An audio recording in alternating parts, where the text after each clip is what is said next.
안녕하세요. 저는 올해 35인 여자예요. 간단히 제 소개부터 하자면 저는 여중여고 여대를 나온 걸로도 모자라 여자들이 대다수인 디자인 관련 회사에서 재직을 하게 되며 남사친이란 걸 가져본 적이 없는 사람입니다. 학교에서 성교육을 제대로 시켜주질 않아서이기도 할 테지만 주변에 남자가 없다 보니 참 순진하고 때묻질 않았어요. 안 그래도 되는 일에 내외를 하려 하고 괜히 남자들을 보면 어색해서 눈도 못 맞추던 아마추어 같던 저였던 거죠. 그런 저는 30살이던 5년 전에 직장 선배의 소개팅으로 남편을 만나게 되었고요. 솔직하게 털어놓자면 모태솔로인 상태에서 남편을 만나 바로 결혼까지 하게 되었답니다. 남편이 저한테는 첫 남자였는데 연애를 몇 번 해볼 생각도 못하고서는 마지막 남자일 거라 확신하곤 씨까지 올려버렸었죠. 남편은 5살 연상이었고 비슷한 직종에서 종사를 하고 있었습니다. 저희 부모님이 저 어릴 적에 이혼하시고 제가 엄마랑 쭉 같이 살았었는데요. 아버지의 부재가 크게 느껴져서 그랬는지 모르겠지만 저보다 훌쩍 어른스러워 보이는 남편에게서 이성적인 호감을 크게 느꼈었어요. 나이 차이도 5살이면 많은 듯 적은 듯 적당하다 싶었고 남편은 애초에 절 결혼 상대로 보고 만났었는지라 결혼 얘기가 나오는 것까지는 수월했죠.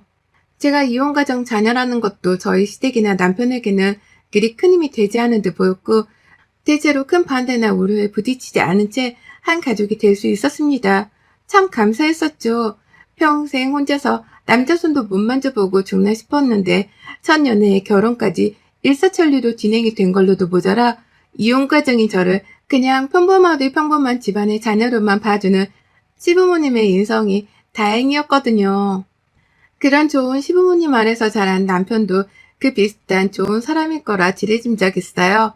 주변의 남자에 대해 잘 아는 사람도 없고 그렇다고 이혼하신 저희 엄마가 조언을 해주실 수 있는 입장도 아니셨기에 저는 저 혼자 결혼 생활을 잘 살아가는 방법에 대해서 스스로 터득을 해가야 했습니다. 하지만 정말 문제가 될 거라고 감히 생각도 못 해봤고 내가 그런 처지가 될 거라고는 상상도 못했던 일이 벌어지게 되면서 저의 결혼 생활은 극한의 파국으로 치닫게 되었어요. 괜시리 손안에 땀까지 차오르게 하네요. 남편과 결혼 생활하며 처음엔 잘 사는가 싶었는데 시어머니께서 은연중 빨리 아이를 가지라는 압박을 해오기 시작하셨어요. 그리고 전 당연한 말씀이다 싶었었죠. 남편이 저보다 5살 연상이었으니 그 당시 벌써 나이가 지금의 제 나이였었거든요. 분명 또래 친구들에 비해서는 아이 아빠가 되기에 늦은 나이일 수도 있었고 나이가 있으신 시어머니가 얼른 손주손녀를 보고 싶어 하는 게 당연한 반응이다 싶었습니다. 그래서 시어머니의 말씀에 기다려달라 하기는커녕 얼른 최선을 다해 아이를 낳아보겠다며 적극 동참을 하려는 모습을 보여드렸어요. 그래야지만 어머님도 마음을 놓고는 저희를 기다려주실 거라 생각을 했거든요. 기다려주지 못한다 하더라도 최소한 인내심을 가지고 잔소리를 덜 하기라도 할 줄 알았답니다. 하지만 아니었어요. 제가 최선을 다하고 있다고 매일매일 아이를 가지기 위해 노력하고 있다고 바로 대답을 하고 마음을 진정시켜 드리려고 해도 어머님은 한결같이 재촉을 하더라고요. 아들 나이가 곧 40이 될 텐데 그 전에 아이를 못 가지면 저를 가만두지 않을 거라는 협박 비슷한 말까지 해보이시면서 말입니다.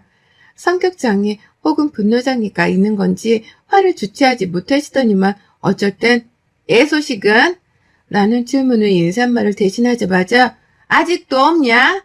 라는 소리를 지르며 물건을 냅다 던진 적도 있었어요.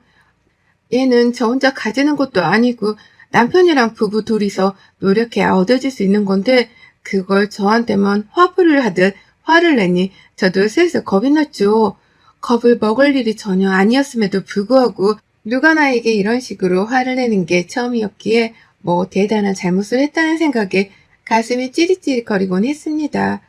괜히 시어머니 얼굴도 똑바로 마주볼 수가 없었고 눈이라도 마주치는 날에는 또 아이에게로 닥달을 당할까 싶어서 신경이 곤두섰죠.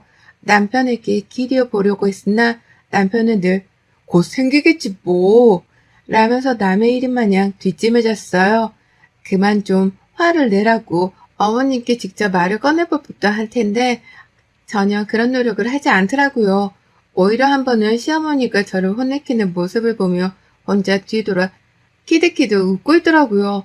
어깨가 들썩이길래 설마 우는 건가 싶어서 곁눈질로 보니 혼나는 소리를 죽이며 싱글벙글한 채로 듣고 있더라고요. 그날 전 며느리로서 그리고 남편의 와이프로서 그 어느 곳에서도 존재감을 상실했답니다. 그 어디에도 내가 낄 자리는 없다 싶었고 그냥 내가 죽더라도 이 중에서 누구 하나 눈물을 흘릴 사람은 없겠구나 했죠. 그때부터 약을 복용하기 시작했어요. 이러다 정말 눈 깜짝할 사이에 나 스스로를 놓아버릴까 겁이 나서 정신과 치료를 받기 시작한 겁니다. 신혼초부터 시어머니의 어마무시한 임신 강요를 듣다 보니 마음의 병이 쌓였고요. 그 상태로 빨리 병원에 갈 생각을 못한 채 스스로 해결을 해보겠다며 임신에 열을 올리며 살다가 결국 뜻대로 임신이 되지 않아 스트레스만 더 커져버렸죠. 그 사이 마음의 병은 되돌릴 수 없을 만큼 커졌고 남편까지 시어머니의 임신 강요를 즐기며 저를 괴롭히려 하는 모습이 보이고 나서부터는 도무지 버티기 힘들었네요. 그렇게 횟수로는 벌써 3년째 약을 복용하는 중이고 아직도 전 스스로를 환자라고 생각하고 있답니다. 아이를 가지지 못하는 신체 결함 환자 그리고 우울증까지 겪고 있는 정신결함 환자 말이죠. 하지만 다행히 상태가 마냥 나빠지기만 한 건 아니었어요. 슬슬 화가 차오르기 시작한 겁니다. 도대체 왜 아이를 가지지 못한다는 이유가 욕을 먹어야 할 일이고 시댁 식구들로부터 구박을 받는 내가 병원까지 다니면서 치료를 받아야 하는지에 대해서 말입니다. 정작 정신과에 치료를 받으러 와야 할 또라이들은 오지를 않고 그 또라이들로부터 피해를 받은 피해자들만 정신과에 찾아온다더니 제가 딱 그 짝이더라고요. 아무리 생각해도 내가 잘못한 것은 단 하나도 없는데 아이를 못 가지고 있다는 이유만으로 사람을 지난 5년 사이에 아주 딴 사람으로 만들어버린 시어머니와 남편은 용서할 수가 없었어요. 화가 차오르다 못해 정말 별의별 끔찍한 생각까지 다 해보면서 분노가 매일 제 마음속에서 발길질을 했습니다. 그런데 의사 선생님은 그러시더라고요. 화가 나는 건 치유가 되어가고 있는 과정이라고 말이죠.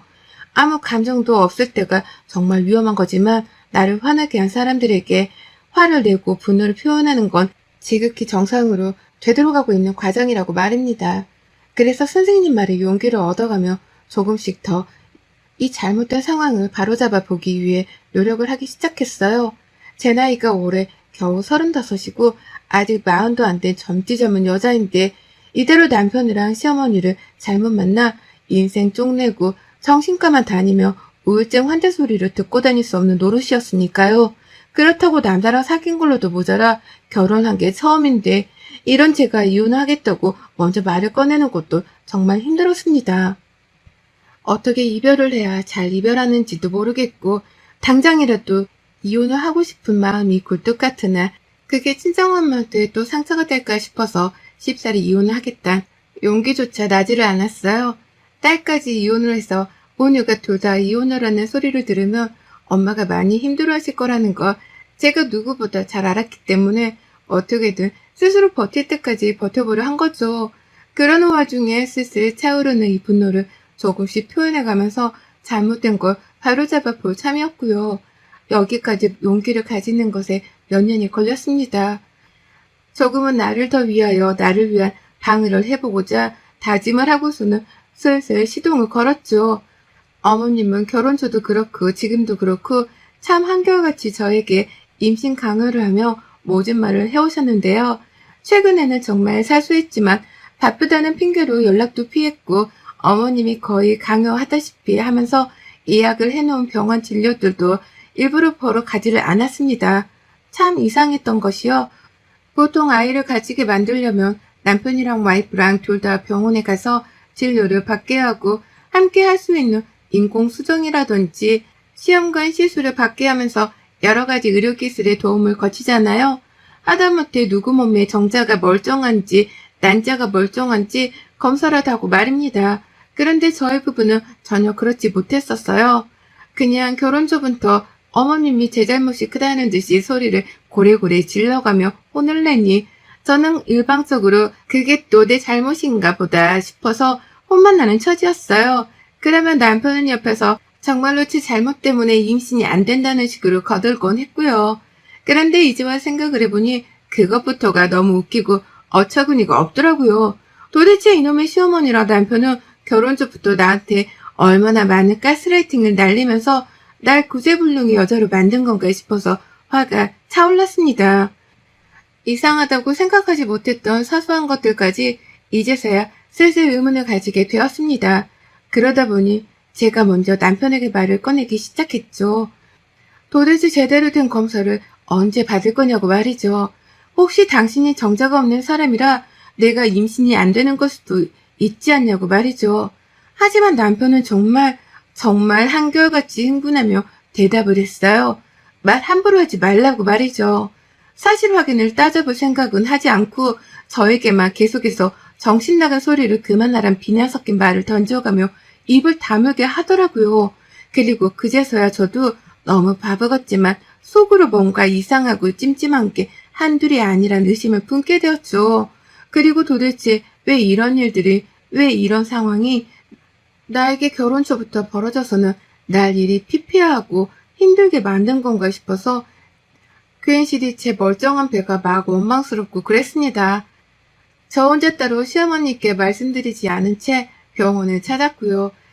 제차 몸이 아이를 가지기에 멀쩡하다는 소견을 받고 난 후 전 당장 시댁을 어플참으로 남편과 함께 시댁에서 만나기로 했어요.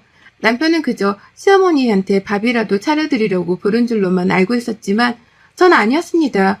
내 몸은 멀쩡하다고 하니 남편 몸 검사도 해보고 굳이 따지자면 누가 더 잘못이 있는지에 대해 따져보자고 할 참이었죠.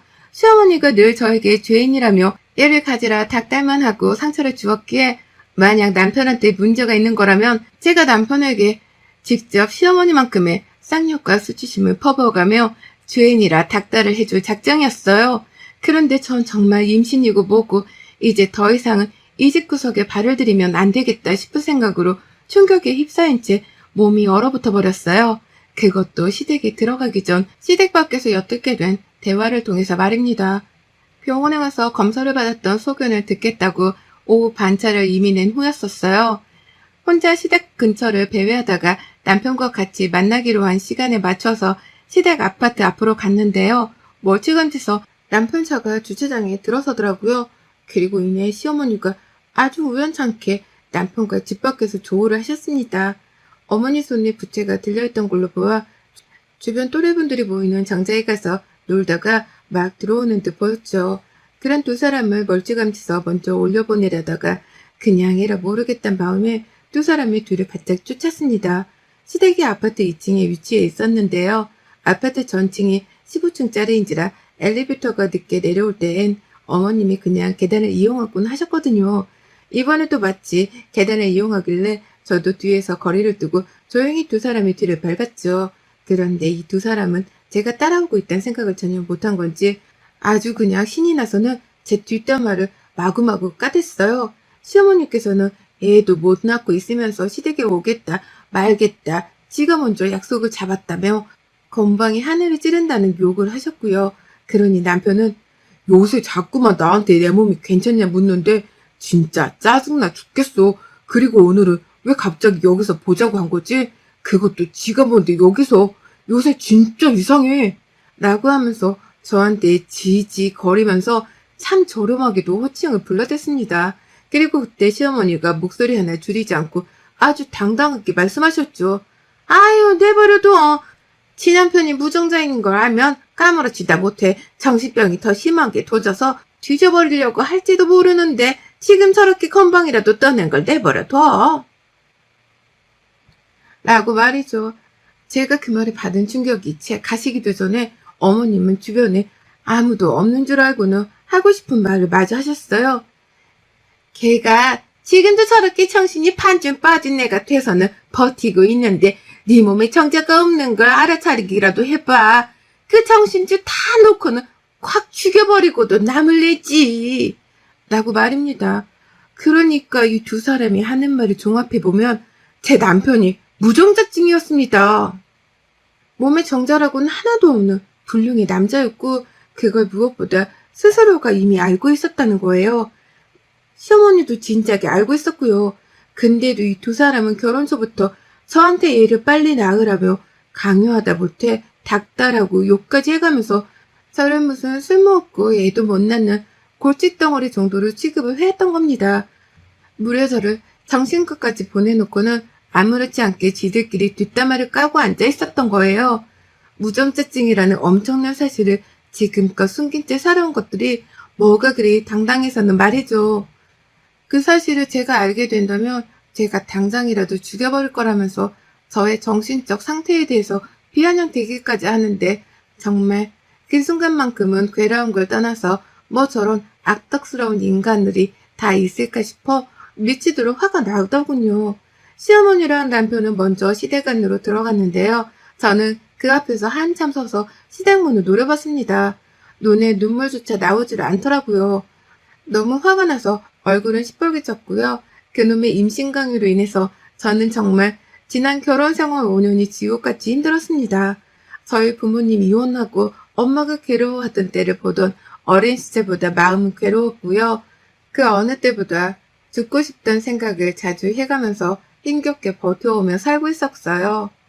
그런데 이게 다 알고 보니 시어머니와 남편의 어처구니 없던 작당 때문이었다고 생각을 하니 힘이 쫙 빠질 수밖에요. 아들의 무전자증은 언제부터 알고 있었던 건지 그것부터가 의심이 되다가 결국 결혼하기 전부터 이미 알고 있었던 게 아닐까 싶었습니다. 그래서 저와의 결혼도 서둘렀고 이혼 과정인 저를 환영하면서 받아주는 거짓 인성도 보여주셨던 게 아닐까 싶었어요. 그 생각까지 하고 나니 저의 숨은 미친 듯이 몰아쉬었고요. 결국 전 시댁문을 두드림과 동시에 복도 한가운데에 있는 아파트 소화기를 꺼내들었어요. 그리고는 제가 왔다는 걸 아는 건지 대충 문만 열어주자마자 눈도 안 마주치고 집 안으로 들어가는 남편의 뒤통수를 제 발로 갈겨버렸습니다. 생전 태권도라고는 배워보지도 않은 제가 발차기를 해서 남편 놈의 뒤통수를 내리 까버린 거예요. 남편이 비명을 지르며 저한테 달려들어 했지만 제가 손에 든 시뻘건 소화기를 들어 올리려 하자 바로 주랭랑을 치며 거실 안으로 들어가 버렸어요. 제가 그걸 지 허리 위로 던지기라도 할 줄 알았던지 놀래 뛰쳐가더라고요. 그리고 저는 한치의 망설임도 없이 이 새끼들이 감히 무정자증 주제에 나한테 임신을 하라 마라 연병을 떤 거야? 이 사기꾼 새끼들 내가 너희를 그냥 안 봐줘. 라는 외침과 함께 소화기를 발사시켜 버렸답니다. 시댁의 26평 아파트 안에 제가 그 큰 소화기를 발사시키자 그 안에 있던 새하얀 분말이 정말 거짓말 않고 하늘에서 흰 폭탄이 터지듯이 와르르 쏟아져 나왔어요. 순식간에 집안은 하얀 연기인지 분말인지 모르겠는 불투명한 것들로 가득 메워졌고요. 집안에서는 시어머니에 이어서 같이 계시던 시아버지와 남편의 비명이 동시다발적으로 쏟아져 나왔답니다. 하지만 저는 현관 앞에 떡하니 서서는 시댁 사람들을 향해 바로 소화기 방향을 조절해서 분말을 날려댔죠. 몇 분이 지났는지는 모르겠지만 정신을 좀 차려보니 온 식구들은 떡시신이 되어 있었어요. 베란다를 확장시켜 놓은 아파트라서 나갈 수 있는 공간도 없었고 안방으로 도망칠 타이밍까지 놓쳐버린 바람에 세 식구들은 모두 다 거실 한켠에 물에 빠진 생쥐꼴로 벌벌 떠면서 상황이 진정되기만을 기다리고 있더라고요. 지들끼리 뭉쳐 쭈그려 앉아서 말이죠. 그리고 전 소화기로 시댁을 엎어버리고 난 후 제 손으로 직접 아직 멀쩡한 것들을 싹 다 엎어버렸습니다. 시부모랑 남편이 TV 선반 바로 옆에 쭈그려 있었는데요. 그 사람들 보는 앞에서 소화기를 집어들어다가 TV 화면으로 내리 꽂아버렸어요. 펑 하는 소리와 함께 깨져버린 TV 화면을 확인하고 남편을 봤더니만 남편은 제 눈을 피하더라고요. 무정자증인 놈이 그간 자신의 치부를 숨기겠다고 와이프한테 억지로 임신강요를 하며 가스라이팅을 날리고 괴롭혔다고 생각을 하니 너무너무 괴로웠습니다. 지난 내 5년의 괴로웠던 시간을 누구한테서 보상을 받을 수 있겠나 싶어 정말 울분이 터져나왔어요. 결국 처음 무정자증 소리를 들었을 때는 충격에 나오지도 않던 눈물이 시댁을 난장판으로 만들어버리고 나자마자 주르르 흘러나왔습니다. 저는 시댁을 치우기는커녕 남편한테는 이혼하자며 집에 오지 말고 당분간 여기서 살라 통보를 했어요. 이혼 소송까지 가야지. 그냥은 절대로 욕 못해주지. 내가 지금껏 정신치료 받은 게 몇 년인데 너랑 니네 엄마 싹 다 사기죄로 고소하고 내 병원비까지 다 토해내게 할 거야. 라고 하면서 말이죠. 그리고 남편한테는 따로 언지를 했습니다. 너랑 내가 알고 있는 우리 사이의 지인들한테 무전자증에 대해서 다 뿌려버리고 다닐 거라고 말이죠. 무전자증인 걸 알면서도 와이프한테 애를 낳으라고 막말을 해대며 자신의 치부를 숨긴 치사하고 더러운 놈이라는 걸 여기저기 다 퍼뜨리고 다닐 거라고 하니 남편은 무릎을 꿇은 채로 제 앞에 다가와 싹싹 빌었습니다. 그 어디에도 말을 하지 말아 달라며 급기야 소송이고 뭐고 다 해도 좋으니 합의금을 두둑히 챙겨줄 수 있도록 해달라고 하더군요. 돈 없는 자식이 돈 몇 푼 쥐어주고서는 이혼을 해주겠다고 지가 선심수도 얘기를 하는 거예요. 그러니 전 끝까지 괘씸한 남편을 벌주기 위해서 결국 소송도 했고 남편과 저를 소개시켜준 직장 선배한테 남편의 무전자증도 통보를 했어요. 선배 옆에서 이혼한다는 말과 함께 그간의 남편과 시어머니의 가스라이팅으로 정신과를 다녔던 것, 남편이 무전자증인데도 사기를 치고서 거짓 결혼을 했다는 말까지 정말 하나도 빼먹지 않고 다 털어놨습니다. 선배뿐만 아니라 같은 직장 내에서 서로 결혼 생활 힘든 걸 공유하며 친하게 지내던 일부 동료들한테도 털어놨는데요. 다들 충격에 빠져 말을 잇지 못하더라고요. 그리고는 저한테 허락을 받고 난 후 여기저기 어깨에 아는 사람들이란 사람들에게 다 소문을 퍼뜨렸습니다. 저 말고 또 다른 여자가 제 남편이랑 재혼이라도 해서 피해를 보면 안 되는 것이었으니까요. 저와 남편을 소개시켜준 선배는 괜한 죄책감이라도 드셨던 건지 가장 적극적으로 어깨에 소문을 내줘가며 남편을 생매장시켜 주셨습니다. 그 바람에 결국 남편은 일주일도 제 견디지를 못하고 자기 회사에도 소문이 퍼진 건지 사표를 내버렸어요. 그리고는 이제 백수니까 제발 좀 봐달라며 합의금 조절을 해달란 연락과 함께 용서를 빌더라고요. 그제서야 제발 좀 봐달라며 싹싹 말입니다. 시어머니도 처음엔 간을 좀 보는 듯 하더니만 이제 와서 자기가 입을 잘못 눌렸다고 태어나 처음으로 제게 먼저 사과를 하셨고요. 집안을 망쳐놓은 것도 아무 책임은 안 물을 테니까 제발 자기 아들을 한 번만 구제해달라고 하더라고요. 이미 회사에서 잘려 벌써부터 앞날이 걱정이라면서 말이죠. 하지만 전 합의 따위 절대 해줄 생각 없습니다. 그간에 제가 통원치료하며 낸 병원비도 싹 다 받아낼 거고요. 남편과 시어머니로부터 위자료도 다 따로 받아내려고 변호사까지 선임했어요. 결혼 사기죄도 들먹이며 그에 합당한 보상금도 받아낼 작정으로 이를 바득바득 갈고 있습니다.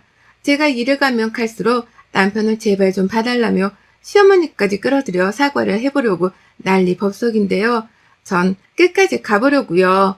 어깨에서 매장당한 남편이 끝이 아니라 아예 이번 생에서는 얼굴을 똑바로 들고 다니지 못하고 살도록 시어머니와 남편한테서 할 수 있는 난 최대한으로 위자료를 끌어다 받을 참입니다. 어디 명예훼손을 걸고 싶으면 걸어보라고 하죠. 그깟 벌금 한 번 내면 그만이고 저는 남편한테서 더 많은 위자료를 받아낼 거니까요.